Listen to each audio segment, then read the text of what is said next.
Hi, this is Nathan Kurksac, one of the pastors at Maranatha Bible Church, and I'm here in the church building in room 509 in one of the cleanest kitchens you will find. Look at this. I mean, this is nice. Our maintenance staff does a truly great job of keeping our church nice and tidy, but there hasn't been anyone in here. Usually in this room, the middle school ministry meets here, and they're awesome, and the Duma ABF, and they're great too. But both of those groups, they love their donuts and their snacks and their drinks and everything. And so sadly, they haven't been in here, but they will be again. But I have to tell you, sitting in a really clean kitchen like this, there's just something calm and peaceful about it when everything is put away, everything is just nice and neat and clean and clear. There's just something about it. You know that feeling? Well, today we're talking about the idea of simplicity, living simply, and living in a way that values what is most important. I've been intrigued with the idea of minimalism over the last few years, and who doesn't want to have less stuff and less clutter and less things to organize and manage, and only having the things that you need, all of that.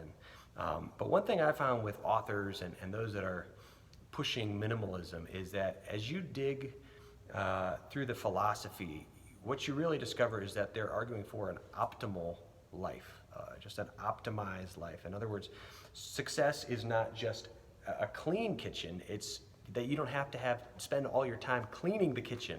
You can actually enjoy it.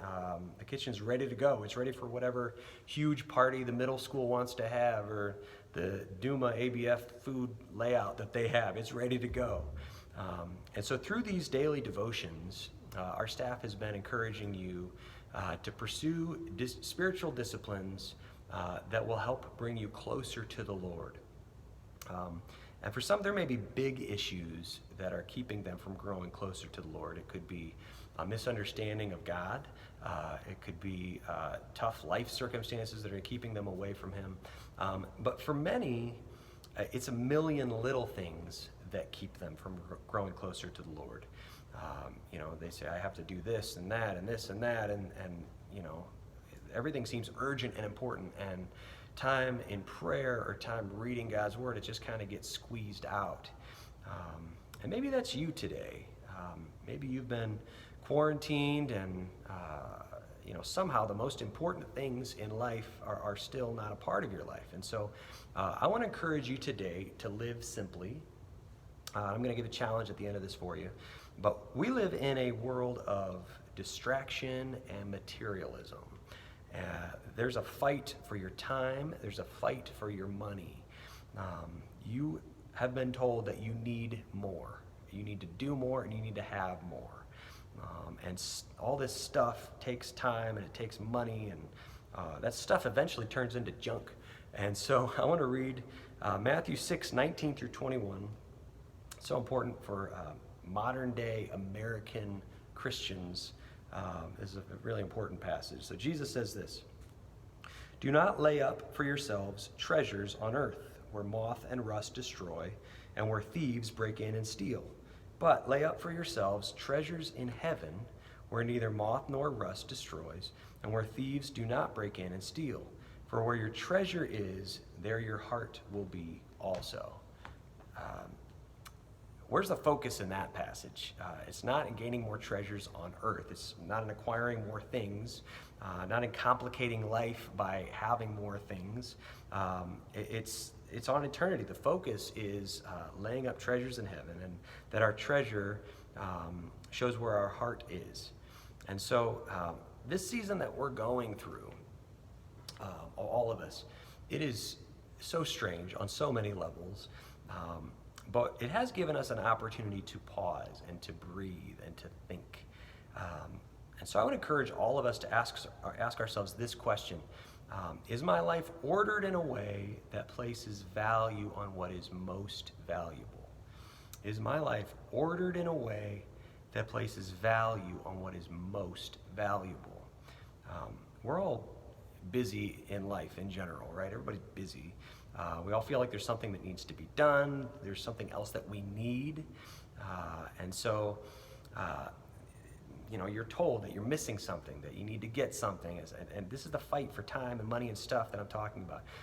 But our busyness can keep us from thinking these important things through. What is most important? And I'm talking to you as a guy who has a job as a pastor, and there's meetings and traveling and teaching and counseling and all these great things I get to do, and I have a great wife, I have 4 awesome kids, and life just kind of happens. I don't need to make it happen. Life is just going on. I think you know what I'm talking about. And so where does this sense of priority come in? How can I show what is most valuable? Well, it's where you invest your time, your money, your energy. And so I want to think about living simply. How can we make it simple? Think about this. What is most important in your life? And what do you really need? And how do you know that you need it? And these are tough questions, right? These are hard questions. Living simply does not come naturally, but these are important things to think through. What is most important in your life? What do you really need? How do you know that you need it? I have right here a $1 million bill. You see that there? Now this is, just stay calm. This is not real. I don't want you to think that I have an actual $1 million bill. It's not real. It's actually a gospel tract, but it surprisingly looks like real money. But anyways, why do I show it to you? Well, what would happen if you came across $1 million? Inheritance, mistake on a government stimulus deposit, you found it, you're in the parking lot and you find it. Let's just say you come across $1 million. Would you suddenly need more? Wow, now that I have $1 million, I need a bigger house or a newer car or whatever it might be. Would you really need more? I want to encourage you, live with eternity in mind in a way that simplifies your life. Think through the amount of resources that you spend on stuff, and this is stuff that Jesus says will be destroyed or stolen. Just think through the amount of time you spend on stuff that Jesus says just isn't going to last. Jesus is telling us that our lives are meant for more. They're meant for eternity. And your actions today, your treasure today, would they have eternal impact? And so my challenge for you is simple. I'm going to ask that you would pray that God would bless you with wisdom in how to simplify your life.